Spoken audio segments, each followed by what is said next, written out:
What's up YouTube, it's your boy Tits here, and today I'm going to show you a recommended build for the Gorgon. The Gorgon Assault Rifle. It's got 24 damage and 12.5 rate. It's pretty damn fast, and if you talk to most of the people in the game, they'll say it's one of the highest DPS assault rifles in the game. The Boltor is one of my favorites, but the Gorgon, it's got a lot of good things about it. It has very fast fire rate, very high damaging. Um, it's got 90 in the clip, so the damage per clip is really high when you got it modded outright. And really, the only major disadvantage to me is the reload speed being at 4 seconds and the slow spool up time.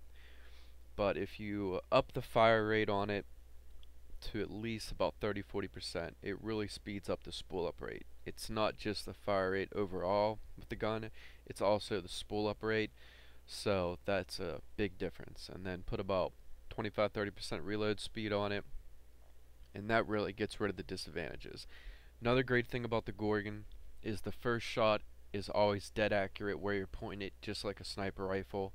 So when you got it fully modded, you can use it as a sniper rifle basically, because it does do some pretty good damage.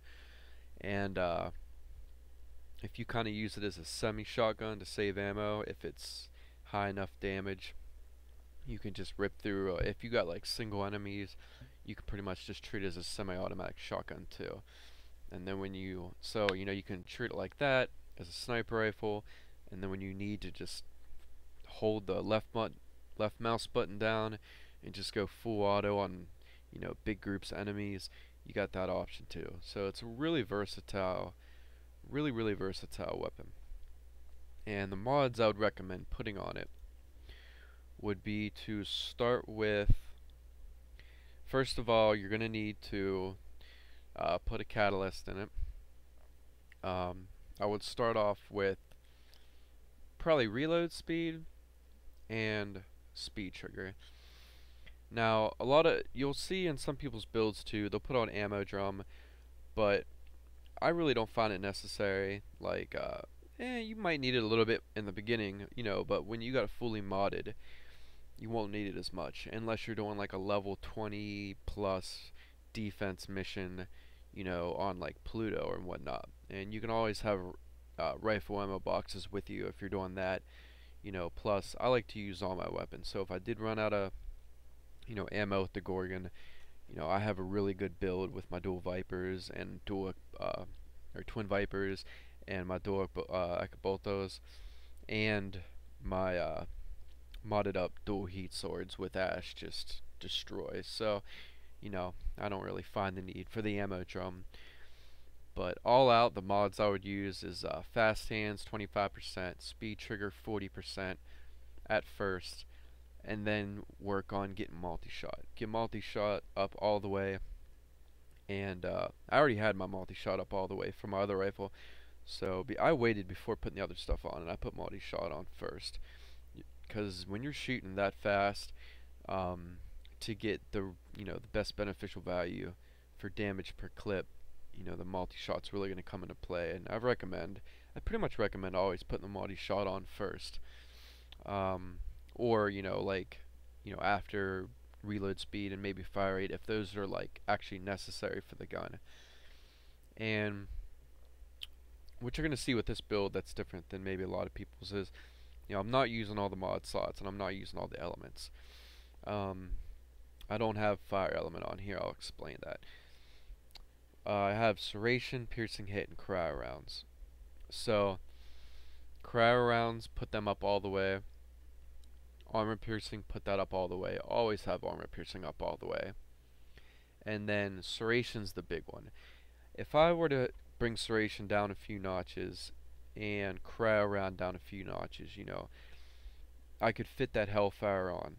And that's how it is with a lot of rifles. You're gonna come down to that last 8 or 10 points, and you're gonna, it's gonna be like, would you rather have, fire and serration on, or fire and electric on, or something like that, and just have half in both. But you really don't want to, in my opinion. I would use for an elemental mod other than armor piercing, I would put the freeze on, and I would put serration on. I still have 4 points left to use, and it costs a good bit of money and a ton of fusion cores. So this is kind of an advanced build. I mean, in the way that it takes a while to get enough money to do this, but I would get serration all the way up to, I mean, it goes all the way up to what, like almost like 200% or something like that when it's all the way up. And the thing about elemental mods is, you know, they're their own damage by themselves, and that's like armor piercing, fire, ice, and electric. And the way they work is, you know, each one has benefits for each enemy and each faction. Fire's like 200% damage for infested, not including, you know, the ancients.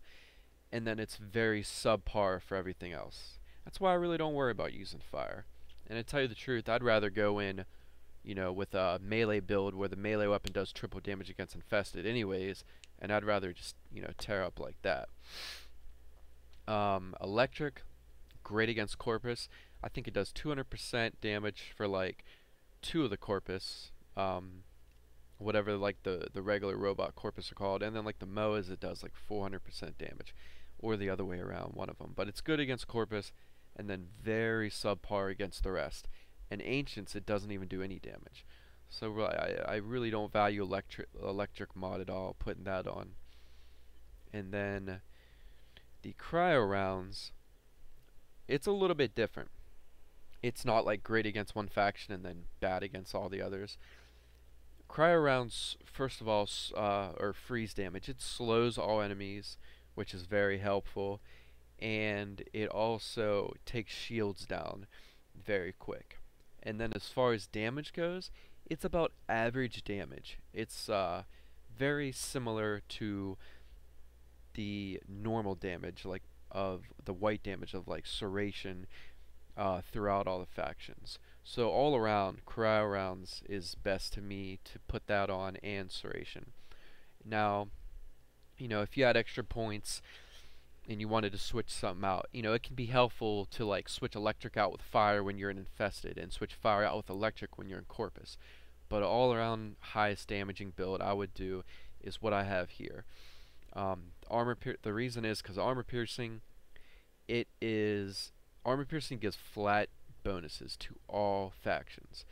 It's not great against one and bad against the other. It's great against Grineer, and then it's above average against all the rest, Corpus and infested. It's good against the Ancients. It's good for some headshots. Armor piercing is just a great mod. And yes, it does add elemental damage, and it is an elemental mod, even though a lot of people don't know that. It's not just for the active armor piercing. If you go look this up, or go watch my video that I put out a few videos ago, I explain the damage mods, and I give the website that shows, it's a guide that basically shows all the damage bonuses for all the factions. Other than armor piercing, that leaves serration. Now, see, the thing is you would think, like, would it be better to put electric or fire on and just have like a few points in each, and then a few points in fire and a few points in, or a few points in ice and a few points in serration? You know, the reason it's not best to always fill up all your mod slots and just have a little bit in all of them, because, you know, first of all, like I said, there were, you know, most of the elemental damage mods are only good against one faction and not that great against the rest. And if you're only putting a little bit in them, if you're only ranking them up a little bit, it's just not worth it.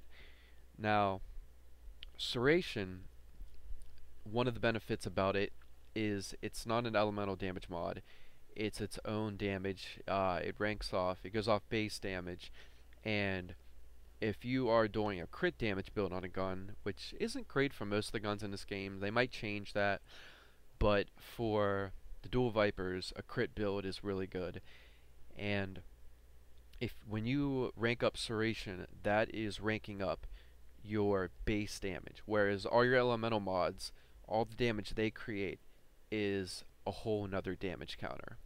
Now, your crit multiplies off your base damage, so that's why the higher you have your base damage, the better crit you're going to get. And also when you're doing headshots and stuff. So that's one of the big reasons Serration, is better. Also, that Serration goes up, ranks up like 10 times. So whereas it's like 90 here, 60 here, given armor piercing's great and all, Serration goes all the way up to like 200%.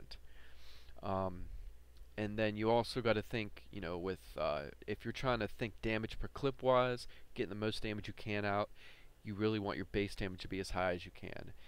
And I'm almost done with Serration here. I got a few more levels, but I have tested this out on my buddy's computer because he had Serration all the way up, and I've put a full fire mod on, and I've put a little electric and some ice and this and that. I've done the build where you put all the mods on, like the elemental mods, and you just don't do the damage. Even on maps where like we're on like Infested, where fire would do 200% damage, I still did way more damage just from having the build I'm showing you here. And Seration's not even up all the way yet.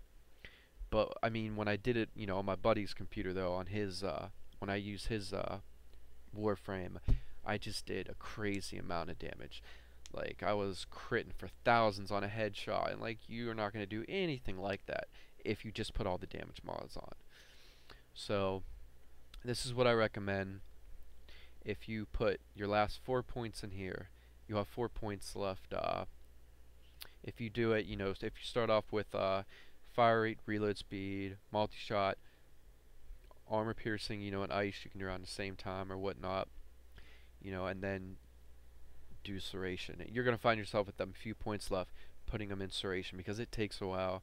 It costs lots of fusion cores and lots of money. The credits aren't as big of a deal now because you get a lot of credits for doing alerts, and you'll make a lot of money, but it takes a lot of fusion cores. So I recommend doing the map Kappa on Sedna, and you'll get about 15 to 20 fusion cores a map. You'll get Alloy and Rubedo, and you get a ton of experience, and it's not that hard. So that's a good way to get fusion cores. That and defense missions. And yeah, that's pretty much it. This is the same build I would recommend on pretty much most rifles are going to be a similar build to what I'm showing you here.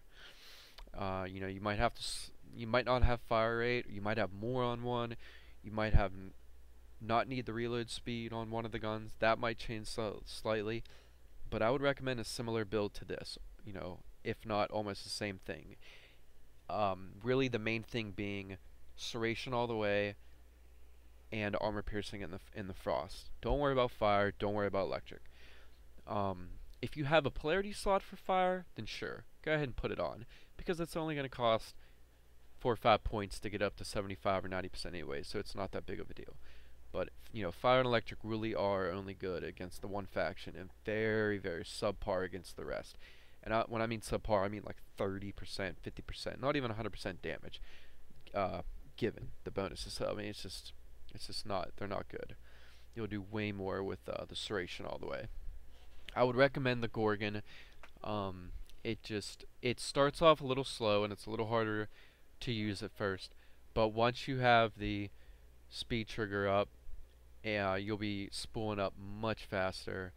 And once you have the multi-shot on and you start getting your other mods on, you will just down, level 55 stuff in like a few clicks of the mouse. It's just great. And if you put on full auto, you'll down stuff, faster than any of the people with you.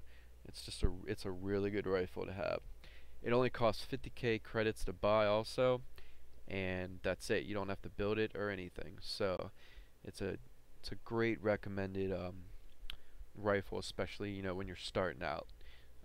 Other than the bolt tour, I like the bolt tour a lot too. So I hope this video helped you out today. If you guys have any questions or want to see any other videos, just please go ahead and message me. I'd put more out if I didn't have to work every day, but I try to get stuff out as much as I can. I have three jobs practically, so I work a lot, but I try to do what I can. So just send me a message if you have any questions or need help with anything, and I'll help you out as much as I can. Stay tuned for the dual heat sword tutorial and an ash tutorial. I'll catch you guys later. Please comment, like, subscribe.